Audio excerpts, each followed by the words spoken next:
બારડોલી કોર્ટમાં વાણિજ્યક મધ્યસ્થી કેન્દ્ર મેડિએશન સેન્ટરનું ઉદ્ઘાટન ચોથા એડિશનલ ડિસ્ટ્રિક્ટ એન્ડ સેશન્સ જજ પીટી રામના વરદ હસ્તે શુક્રવારે 11 વાગે કરવામાં આવ્યું। મેડિએશન સેન્ટર શરૂ થતાં હવે મહુવા તાલુકો, માંડવી તાલુકો, પલસાણા તાલુકો અને બારડોલી તાલુકા વિસ્તારમાં રહેતા લોકોને સુરત સુધી નહીં જવું પડે। આ સેન્ટરમાં વાણિજ્ય એટલે કે કોઈપણ વેપારી સંસ્થા, બેંક અને સોસાયટીમાંથી લીધેલા નાણાંના કેશોમાં રૂપિયા 3 લાખથી વધુના દાવાઓ કરતા પ્રિલિટિગેશનમાં વાણિજ્ય સેન્ટરમાં આવતા કેસોનું નિરાકરણ બારડોલી કોર્ટમાં થતાં હવે લોકોને સુરત સુધી જવાનો ફેરવો ઘટતા ઘર આંગણે બારડોલી કોર્ટમાં નિરાકરણ થતાં લોકોનો સમય અને નાણાંની બચત થશે।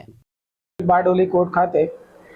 કોમર્શિયલ કોર્ટ 1/2015 જે બન્યો છે તેના અનુસંધાને 2018માં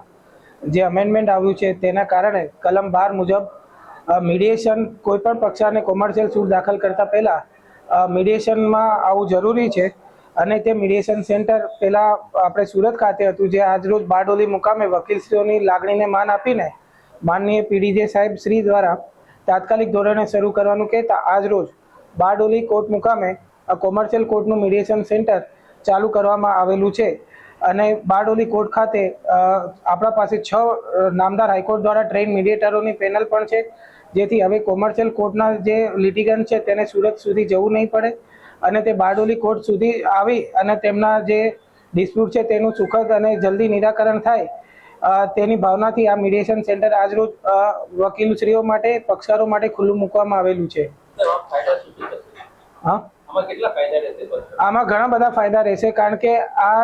છે સૌથી પહેલું તો સુરત સુધી જવું નહીં પડે, લોકોને બારડોલી મુકામે જ મીડિયેશન થઈ જશે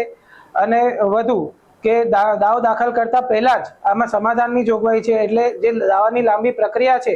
તેનાથી પહેલાં જ મીડિયેશન કરાવી પક્ષકારોને બોલાવી એનું સુખદ સમાધાન કરવામાં આવશે આમાં। એટલે જે લિટિગેશનનો જે ટાઈમ કન્ઝ્યુમ થાય છે એ ટાઈમ કન્ઝ્યુમ આમાં ધીરે ધીરે ઓછો થશે અને પક્ષકારોએ પોતાની જાતે જે નિર્ણય લે, પોતાના ડિસ્પ્યુટ કઈ રીતે સોલ્વ કરવા છે તે આમાં મીડિયેટરને સહાયતાથી તે કરી શકશે। આજ રોજ બારડોલી કોર્ટ પરિષદમાં કોમર્શિયલ મીડિયેશન સેન્ટરનું ઉદ્ઘાટન કરવામાં આવ્યું છે। જે મીડિયેશન સેન્ટર ચાલુ કર્યું છે, પહેલાં અમારે સુરત જવા પડતું હતું, તે હવે હાલ બારડોલી મુકામે ચાલુ થશે, એટલા માટે સમયનો બચાવ થશે, તેમજ જે મેટર લાંબી પ્રક્રિયા થતી હતી અને મીડિયેશન સેન્ટરમાં આવી સુખદ સમાધાન થાય એ માટે આજે ચાલુ કરવામાં આવ્યું છે। રમેશ કંબાતી, દિવ્યાંગ ન્યૂઝ, બારડોલી, સુરત।